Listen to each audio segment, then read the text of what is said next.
अरे संयोजक तो बहाना था, नरेंद्र मोदी के खिलाफ खड़ा होना था प्रधानमंत्री के उम्मीदवार के तौर पर। नीतीश से बेहतर विकल्प नरेंद्र मोदी के खिलाफ नहीं हो सकता है। सबसे दुखद आंकड़ा तो इस साल का ये आया कि सबसे ज़्यादा पूरे देश में अगर पिटाया है कोई तो बिहार पुलिस पिटाया है एक साल में। राहुल गांधी वापस आए, राहुल गांधी गमन इतना बढ़ गया कि नीतीश कुमार को इन लोगों ने घास तक नहीं डाला। आपके जाति का, आपके समाज का नेता बिहार में मुख्यमंत्री नहीं है। अच्छे दिन तभी आएंगे जब नीतीश कुमार पलटेंगे।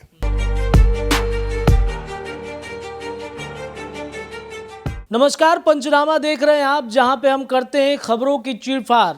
एक भोजपुरी में गाना आया था कुछ दिन पहले कि बबुआ हमार सीएम हुई हैं, नाना ई तो पीएम हुई हैं, लेकिन बबुआ का हुई हैं अभी तक सस्पेंस बरकरार है। देखिए, राजनीतिक घराने में यही चर्चा खूब हो रही है नीतीश कुमार को लेकर कि नीतीश कुमार पीएम बनेंगे, संयोजक बनेंगे या बिहार के सीएम की कुर्सी उनके हाथों में ही रहेगी।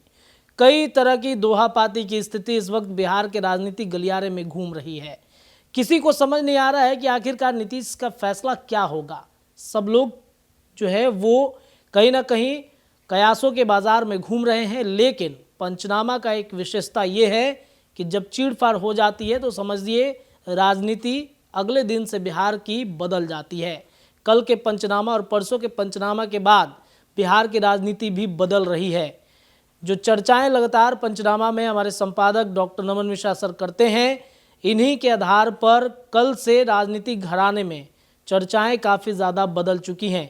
जदयू को लेकर के जो बातें लगातार हमारे संपादक नमन मिश्रा सर कहते रहे हैं कि नीतीश कुमार को ना तो संयोजक बनना है और ना ही उनको इंडिया गठबंधन में कोई और चाहिए, सीधे पीएम पर अटैक वो कर रहे हैं। तो अब देखिए, राजनीति में आज का दिन अगर हम ध्यान दें तो सभी जदयू के बड़े बड़े नेता मंत्रियों के सुर बदलते हुए नजर आए हैं। पीएम को लेकर चर्चाएं तेज हो गई हैं। आज का पंचनामा हमारा इसी पर आधारित है, लेकिन उससे पहले टॉपिक जान लेना बेहद ज़रूरी है कि टॉपिक जो पंचनामा का है वो क्यों खास है। जो चर्चाएं लगातार हम कर रहे थे पिछले दिनों से कि संयोजक नहीं सीधा पीएम, नीतीश ने दिखाया रौद्र रूप। ललन के बाद अब लालू कांग्रेस की छुट्टी होने वाली है। चलिए चीड़-फाड़ करवाते हैं इस खबर पर। क्या ललन और लालू की वाकई में छुट्टी होगी? क्या रौद्र रूप नीतीश कुमार अपनाते हुए नजर आ रहे हैं? सर, नीतीश कुमार की पार्टी के सुर अब बिल्कुल बदल चुके हैं। संयोजक नहीं, सीधे पीएम पर अटैक वो लोग करना चाह रहे हैं। कल के हमारे पंचनामा का हेडलाइन था, पलटी से पहले नीतीश की आखिरी शर्त, पीएम बनाओ वरना पलक झपकते भाजपा का सीएम तय। ये हमने कल किया था। लगभग 70,000 लोगों ने देखा है इस पंचनामा को।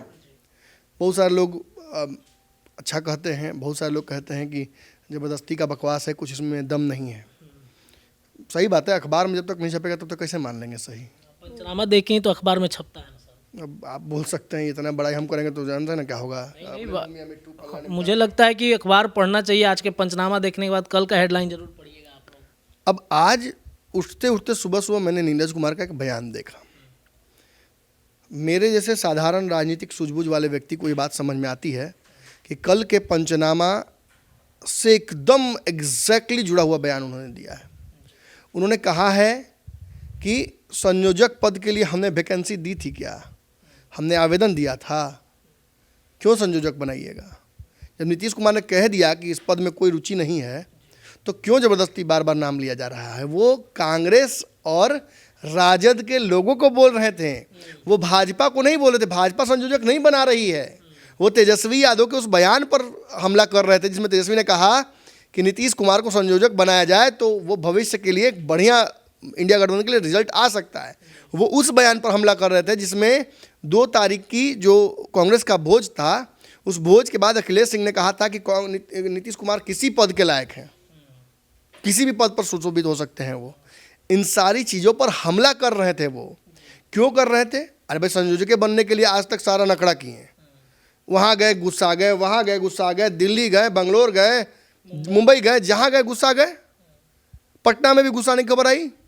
तो जब जिस चीज़ पद के लिए गुस्सा रहे थे तो उस पद पे जाने में अब दिक्कत क्या है? वही बात मेरी आती है बार बार। मैं बार बार पंचनामा में कहता हूँ कि नीतीश कुमार के जो प्लान था उस हिसाब से लेट हो गया है। अब भाजपा को रोकना संभव नहीं है। ये राममय होने से पहले आपको कहीं ना कहीं व्यवस्था करनी थी कि उस नीतीश कुमार ने क्या दिया? हनुमान दिया था, राम के बदले हनुमान। आपने उसका उपयोग नहीं किया। आपने एक जगह यूज किया एक राज्य में और आप जीते भी। कांग्रेस जीती, कांग्रेस का घमंड इतना बढ़ गया, राहुल गांधी वापस आए, राहुल गांधी घमंड इतना बढ़ गया कि नीतीश कुमार को इन लोगों ने घास तक नहीं डाला। फिर नीतीश कुमार ने अपना ब्रह्मास्त्र चला जातीय गणना का। नीतीश कुमार के मुंह से बात निकली है कि खाली जातीय गणना करती है कांग्रेस, इंप्लीमेंट नहीं करती है, इसलिए ये आज स्थिति हुई है। नीतीश के मुंह से निकला था कि इंतजार कर रहे हैं, देर हो रहा है। अब क्या बोलें? अब नीतीश क्या बोलें? देर हो चुकी है, नेगोशिएशन बढ़ गया है। हॉल में टिकट कटा के जाते हैं फिल्म देखने, वक्त से पहले टिकट लेते थे, 250 रुपये का मिलता है जो काउंटर रेट है। लेट होता है तो बढ़ जाता है, ब्लैक में लेते हैं। अब नीतीश कुमार संयोजक नहीं बनेंगे। कल मैंने पंचनामा में कह दिया, और जाके देखिए। आज जिसको भ्रम बहुत ज़्यादा हो, मैंने देखा कल भी कुछ यादव समाज के लोग, पटेल समाज के लोग, बहुत ज़्यादा अभी प्रेम है नीतीश कुमार से। लग रहा है कि मैंने कुछ हो जाएगा, दोनों गठबंधन सरकार है तो मजबूरी तो है ना। यादव जाति के लोग हमको जातिवादी कह रहे हैं। वो कह रहे हैं कमेंट में आके कि नमन जी आप जातिवादी कर रहे हैं। मैंने किस ब्राह्मण नेता का नाम लिया भाई? और किसको मैं अच्छा बोलता हूँ? मैं संजय झा को अच्छा बोलता हूँ, मनोज झा को अच्छा बोलता हूँ, मैं अश्विन चौबे को अच्छा बोलता हूँ, मैं किसको अच्छा बोलता हूँ? देवेश चंद्र ठाकुर से लेकर फलाना ढिमकाना मैंने किसको अच्छा बोला है? आप अपने कलेजे पर हाथ रखिए ईमानदारी से और बताइए कि आप कितना जातिवादी हैं। धूर्तता भी एक दायरे तक होनी चाहिए। आप ठीक है, मैं मान लेता हूँ आप एक आम दर्शक है, आपको राजनीति से कोई लेना देना नहीं है, तो इतना चाशनी में काहे डूबे हुए राजनीति और जाति के? निकल के बाहर आइए। आपके जाति का, आपके समाज का नेता बिहार में मुख्यमंत्री नहीं है। आज भी बिहार में मुख्यमंत्री लौ समाज का व्यक्ति है, न कुशवाहा न यादव। तो फिर ये जबरदस्ती का मतलब नाखून कटा के शहीद होने की जरूरत क्या है? उप मुख्यमंत्री हैं शायद इस वजह से सत्ता का लाभ मिल रहा है इस वजह से ना। यही ना आप कहना चाह रहे हैं? ये तो बात मैं कई दिन से कह रहा हूँ। तेजस्वी यादव की चुप्पी, नीतीश कुमार का सारा बात सह लेना क्यों है? क्योंकि एक तरफ से ईडी सीबीआई चापे हुए हैं, तो कहीं ना कहीं राहत मिल रहा है सत्ता में रहने की वजह से। इनके नेताओं का नाम सुनिए आप लाइन से। केजरीवाल कब गिरफ्तार हो जाएंगे कोई गारंटी नहीं है। इनके नेताओं का नाम सुनिए। बगल में हेमंत सोरेन, क्या हो रहा है आप देख रहे हैं ना। कब सरकार पलट जाए, क्या हो जाए आप जानते अच्छे से। तेजस्वी यादव कभी भी जेल जा सकते हैं। आज जो बंगाल में हुआ उसकी चर्चा नहीं कीजिएगा। ईडी गई थी टीएमसी के यहाँ के सबसे करीबी के पास गई थी ममता बनर्जी के, और क्या किया? ढेला फेंका, हमला किया। देश की संवैधानिक संस्थाओं पर हमला करिएगा। कल तक मान ठीक है, आप जब विपक्ष बोलता है कि संवैधानिक संस्थाओं का दुरुपयोग हो रहा है, तो हमारे से पत्रकार भी इसमें आवाज़ उठाते हैं। लेकिन आपने कानून हाथ में उठा लिया। आपके यहाँ कत्लेआम हो रहा है लगातार। व्यक्ति का किस पार्टी से है, किस जाति से है, किस धर्म से देखकर उनको हत्या की जा रही है। इस पर नज़र नहीं आ जाता है? बिहार में जो लगातार क्राइम डेटा बढ़ता जा रहा है, इस पर नज़र नहीं जा रहा है? बिहार पुलिस पिटा रही है। बिहार पुलिस पिटा रही है। सबसे दुखद आंकड़ा तो इस साल का ये आया कि सबसे ज़्यादा पूरे देश में अगर पिटाया है कोई तो बिहार पुलिस पिटाया है एक साल में। कई जवान की मौत भी हो गई है। मौत भी हुई है। अब बताइए ये शर्मनाक आंकड़ा कहाँ से आया? बिहार से ही आया। इसको दबा दिया जाएगा। मैंने नौकरी दी, उत्तर प्रदेश वालों को नौकरी दी, बहुत अच्छा काम किए। पूरा दुनिया का कल्याण कर दीजिए बिहार छोड़ के। बिहार का कल्याण नहीं। बिहार के लोग सर आज भी बेरोजगारी का आलम झेल रहे हैं। जीवन भर झेलना है। सरकारें चुनिएगा जीजा जैसा, देख के कि जाति कौन जाति हो, यादव जी हो, और देख कौन जाति हो, ब्राह्मण हो, वोट मारा ब्राह्मण को। भले खून चूस रहा हो, लेकिन देखेंगे जाति देखकर ही वोट देंगे। और नेता भी बहुत तेज है ना, समीकरण देखते हैं फिर जाते हैं, और जिस समीकरण से काम है उतना ही का बात करते हैं, निकल जाते हैं। वो जानते हैं। और देखिए कहीं ना कहीं भाजपा भी इस समीकरण को समझ गई है। सबसे ज़्यादा वोट किसका? हिंदू का। मैंने समझाया था कि नीतीश कुमार को आगे करके कांग्रेस को क्या फायदा होता। सबसे ज़्यादा हिंदू में वोट किसका? ओबीसी का। तो जो बात हमारे ऐसे छोटे पत्रकार समझ जाते हैं, वो बड़े बड़े राजनीतिक घराने क्यों नहीं समझ पाते हैं? मुझे समझ में नहीं आता है। क्या उन्हें अड़ंगा आता है आपकी मानसिक सोच और उस समझ के बाध्यता को रोक, जो बाध्यता उसमें आ जाती है। क्योंकि आप नेगोशिएशन तभी करते हैं जब आपकी व्यक्तिगत महत्वाकांक्षाएं पूरी होती हैं। आज नीतीश कुमार के साथ तेजस्वी यादव है तो नीतीश की सारी गलती माफ़। आज तेजस्वी यादव नीतीश कुमार के साथ है तो सारी गलती माफ़। कल भाजपा से गठबंधन कर लेंगे नीतीश कुमार तो नीतीश कुमार की सारी गलती माफ़। कल भाजपा से नीतीश कुमार गठबंधन हो जाता है तो नीतीश कुमार भाजपा की सारी गलती माफ़ कर देंगे। यही ना होता है। और इसी ढाक के 3 पात में आज इनके साथ हैं तो ये डिफेंड कर रहे हैं। आज मैं नीतीश कुमार के बारे में कुछ भी अगर बोलता हूँ, हालांकि मैं अपनी मर्यादा क्रॉस नहीं करता हूँ, बिहार के विकास के लिए अगर नीतीश कुमार को ताली मिलना चाहिए, तो जो बिहार में लगातार विनाश की स्थिति उत्पन्न हुई है इंडस्ट्रीज और बाकी जगहों पर देखकर, तो उसके लिए किसको हम इल्ज़ाम लगाएं? हम किस पर आरोप लगाएं? अपने ऊपर लगा लें? अरे हमारा तो जिम्मेदारी है ही, कहीं ना कहीं मीडिया ने तो जो बिहार में नंगा नाच किया है बड़े बड़े विश्लेषकों ने, वो नंगा नाच नहीं देखिएगा, देखिए, समझिए।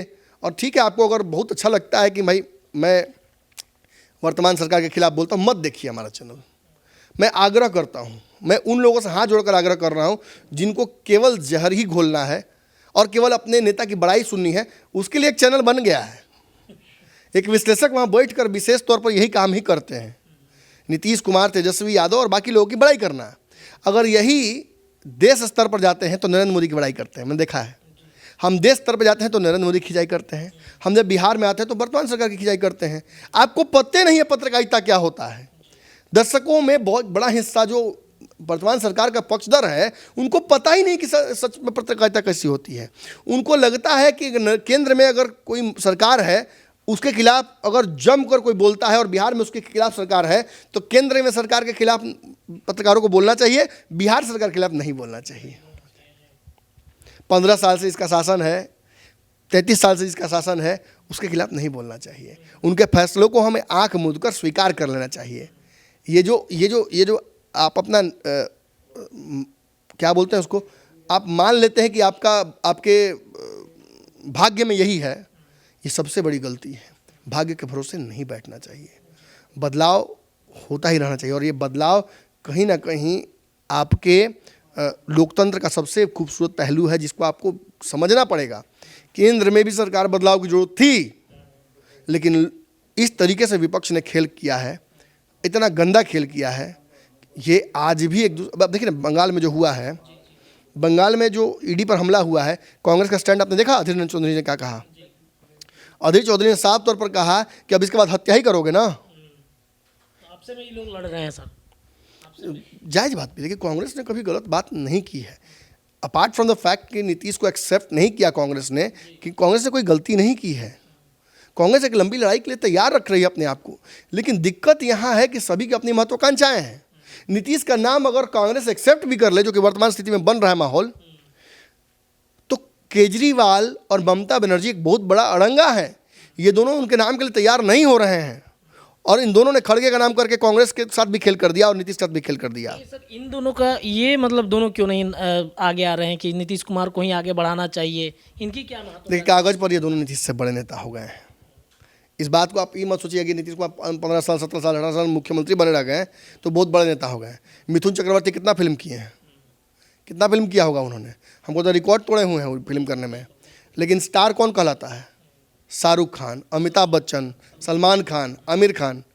इनका नाम क्यों आता है? क्योंकि क्वालिटी ऑफ वर्क इनका जो सिनेमा में है वो बेटर है उनसे। उन्होंने आंख मूंद कर फिल्में नहीं की हैं। और अंत के समय में मिथुन चक्रवर्ती को अपने फिल्मों के लिए दर्शक तक नहीं मिलते थे, थिएटर खाली रहने लगे, तब उनकी फिल्में आनी बंद हो गई। तो ऐसे ही नीतीश कुमार की स्थिति बनी हुई है। अगर मोदी विरोध के चेहरों में आप सबसे बड़ा चेहरा देखिएगा तो निश्चित तौर पर केजरीवाल हैं, निश्चित तौर पर ममता बनर्जी हैं, लेकिन जो जीत का समीकरण जिसके पास है वो नीतीश है। नीतीश से बेहतर विकल्प नरेंद्र मोदी के खिलाफ नहीं हो सकता है। ये बात मैं शुरू से बोलता आ रहा हूँ, लोग समझते नहीं है मेरी बातों को। वो सोचते हैं कि मैं नीतीश की बुराई ही केवल करने के लिए यहाँ बैठा हूँ। ऐसा नहीं है, मैं स्ट्रैटेजिकली हर कमियाँ बताता हूँ आपको। अनफॉर्चुनेटली बोलिए या फॉर्चुनेटली बोलिए, ये दुखद बात है कि मैं बिहार में पत्रकारिता कर रहा हूँ। अगर कहीं और कर रहा होता तो शायद परिस्थितियाँ बिल्कुल अलग होती, एक अलग तरीके का दर्शक वर्ग मुझे मिलता। लेकिन बिहार में एक ऐसा दर्शक वर्ग है जो ना तो बहुत शिक्षित है, मैं सबकी बात नहीं कर रहा हूँ भाई, बुरा मत मानिएगा बहुत लोग, क्योंकि मुझे पता है कि बहुत सारे लोग ऐसे हैं, कम से कम इसमें से 40% लोग ऐसे हैं जो पंचनामा के नियमित दर्शक हैं, जो राजनीतिक रूप से बहुत परिपक्व हैं, और बहुत ऐसे हैं जो परिपक्व हो गए पंचनामा देखते देखते। और उनमें से ज़्यादातर लोग दिल्ली NCR से, देखिए आप कमेंट आता है, ऑस्ट्रेलिया से, बड़े सभी विदेश से लगभग सभी देशों से आता है कमेंट। बड़े बड़े पदों पर बैठे हुए लोग कमेंट करते हैं, आते हैं, मुलाकात करते हैं, मुझे कॉन्फिडेंस देते हैं कि नहीं आप सही कर रहे हैं। लेकिन मुझे एक और बात पता है कि 60% ऐसे दर्शक हैं जो किसी न किसी जातीय समीकरण की चाशनी में डूबे हुए हैं अकंठ, और वो ना तो शिक्षित हैं बहुत, ना उन्हें सरकारी जो लोकतंत्र की सरकारी स्कीमें हैं वो समझ में आती हैं। वो बस केवल इतना ही जानते हैं कि मेरे जाति का व्यक्ति वहाँ बैठा होगा तो मेरे पक्ष में काम करेगा। उससे उनका जीवन आज तक नहीं बदला, 33 साल में तो नहीं बदला। उससे पहले भी सवर्णों का जब काल था उसमें भी सवर्णों का कुछ हुआ नहीं बहुत फायदा। लेकिन ये आरोप लगाने के लिए, ये ठप्पा लगाने के लिए कि सवर्णों ने एक बड़ा हिस्सा शासन का अपने पास रखा बिहार में, हमेशा के लिए रहा। अब यही आरोप लगेगा पिछड़ों पर, अति पिछड़ों पर लगेगा ना कि ये जो अति पिछड़ा जाति के लोग थे जिन्होंने शासन 33 साल किया, इन्होंने दलितों का हक मारा। परिस्थितियाँ तो ऐसी बन रही हैं। तो कहीं ना कहीं टॉपिक पर वापस आ जाऊँ।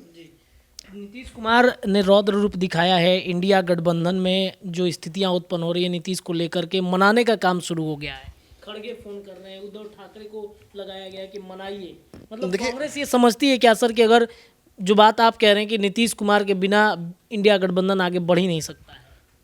दो बातें हैं, एक तो नीतीश के बिना से बिल्कुल संभव नहीं है, सच बात है। दूसरा, नीतीश कुमार के निकल जाने से ये पहली ईंट खिसकेगी, उसके बाद आपको पता है कि कैसे होता है, भरभरा के गिरता है, कई लोग भाग जाएंगे।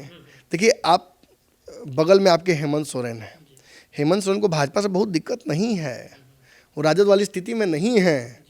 हेमंत सोरेन अगर भाजपा के साथ गठबंधन कर लेते हैं तो वर्तमान जो उनके साथ हो रहा है उथल पुथल, वो भी शायद रुक जाए। शायद हम पत्रकार, हम नहीं बोल सकते डायरेक्ट ये सब बातें। एक समय में तो ऑपरेशन लोटस वाला तैयारी झारखंड में भी कर लिया गया। बिल्कुल, अभी भी आप पीछे नहीं हट सकते इससे।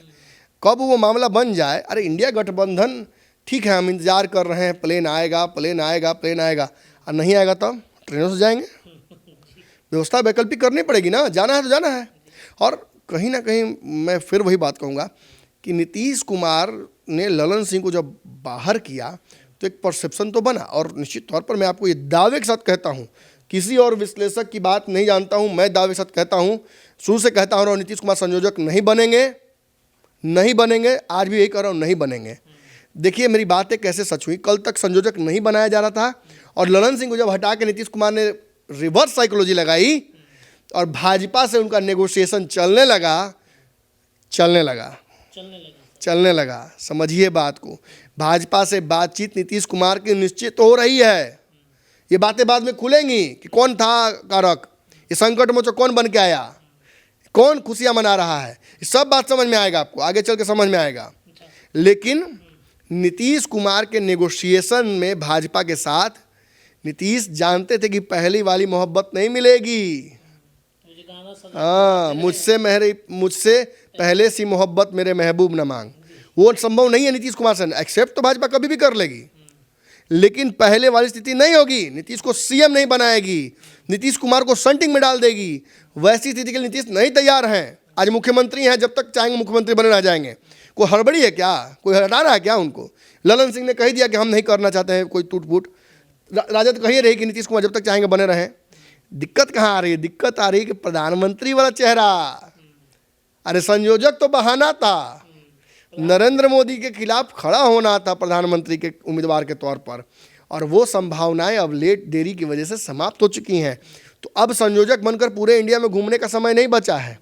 तो अब नीतीश कुमार शुद्धतः ये दबाव डाल चुके हैं, और आज वही बयान पूरे दिन चला है जदयू के लोगों का, चाहे टाइगर जिंदा हो अशोक चौधरी, या नीरज कुमार का ये कहना कि संयोजक के लिए हमने आवेदन नहीं दिया है, या रत्नेश सदा का ये कहना कि पीएम उम्मीदवार बनाइए, अब संयोजक नहीं मांग रहे हैं। आने तो भाजपा आ रही है, बिहार में आ रही है कि दिल्ली में आ रही है, ये समझते रहिए आप।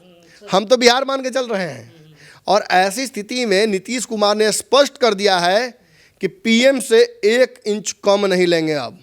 और अब कहीं ना कहीं बेचैनी बाकी दलों में बढ़ गई है, और कहीं ना कहीं कांग्रेस अब इस स्थिति में लाना चाहती है सभी दलों को कि नीतीश को संयोजक बनाकर, अच्छा फूफा नाराज है, ठीक है, उनको बिठाओ ना आगे कुर्सी में, क्या दिक्कत है, आगे नहीं बिठाना, बिठा दो, दूल्हा को दूसरे गाड़ी में डाल दो। मतलब बीजेपी की तरफ जब टर्न कर रहे हैं तो हाँ, और जब ये जो दबाव बना पूरा, लेकिन एकदम स्पष्ट मान लीजिए कि संयोजक वाली बात पहले नहीं बना रहे थे तो नीतीश नाराज थे, अब बना रहे तो नीतीश फिर नाराज होंगे।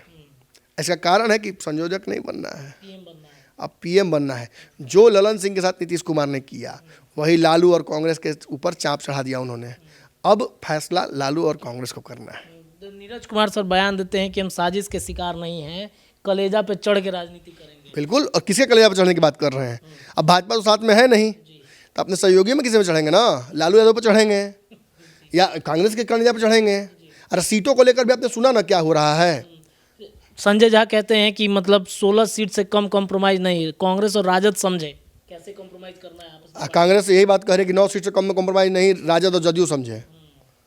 कोई कल मतलब यहाँ है नहीं, मैंने जीतन राम मांझी तो भी कहते कि 8-10 सीट तो हम ही को चाहिए था।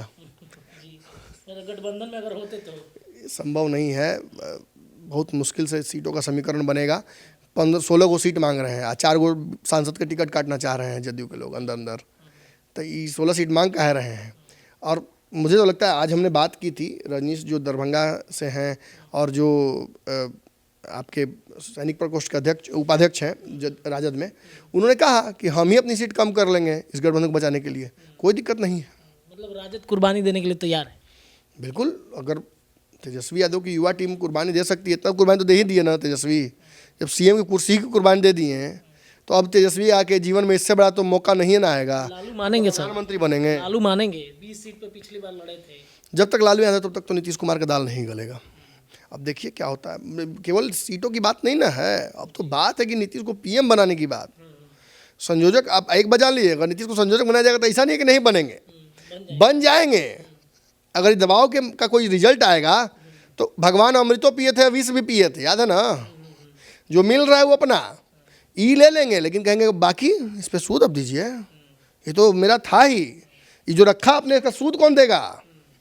तो सूद समेत पीएम की कुर्सी लेना चाहते हैं। मिला तो मिला, नहीं मिला तो उनके पास ऑप्शन बहुत है। सर एक अंतिम प्रश्न, जो पूरे इंडिया गठबंधन में एक नीतीश कुमार है जो जब चाहे भाजपा से गठबंधन कर सकते हैं, बाकी किसी का कोई इतना हिम्मत नहीं है। और इसलिए शायद भाजपा वालों का सुर बदला है। सम्राट चौधरी कहते हैं कि हम तो कुटिया बना के उनके लिए रखे हैं।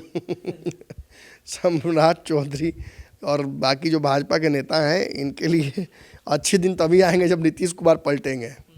और अगर ऐसा होता है, नीतीश हो सकता है नेगोशिएशन बहुत सफल ना हो ये वाला, फिर तो बल्ले बल्ले है इनकी, सोचना क्या है। बहुत सारे जो जैसे आप बोल 16 तारीख तक बहुत कुछ क्लियर होगा। अब आज ही खबर आई कि राम मंदिर का इन्विटेशन देने के लिए गए थे कमेश्वर चौपाल, तो नीतीश कुमार घसक गए अपने बिल्डिंग से। कल अगर रुक गए तो चूड़ादही में कहीं चले गए किसी के, तो कल ही सम्राट चौधरी के हल्ला तो उड़ा था कि नीतीश जी आ रहे हैं सम्राट चौधरी की पार्टी में, आ गए होते तब तो सर तब क्या, तब जब आपके इफ्तार में जाएंगे तो इनके पार्टी में नहीं जाएंगे। खुद सम्राट चौधरी गाड़ी के पास ले आके छोड़ते, तब माहौल फिर तैयार हो जाता है। पैदल जाना पड़ जाता, भीड़ तो कल भी थी। जी चलिए, तो बहुत सारी संभावनाएं हैं और संभावनाओं के बीच में नीतीश कुमार ने एक बार फिर से बड़ी डिमांड पीएम को लेकर करवा दी है। अपने तमाम मंत्रियों के बयानबाजी से अभी स्पष्ट हो रहा है कि नीतीश कुमार को संयोजक नहीं, सीधे पीएम की कुर्सी चाहिए। पंचनामा में चीरफाड़ जारी रहेगा। फिलहाल आज के लिए इतना ही। देखते रहिए पंचनामा। बहुत बहुत धन्यवाद।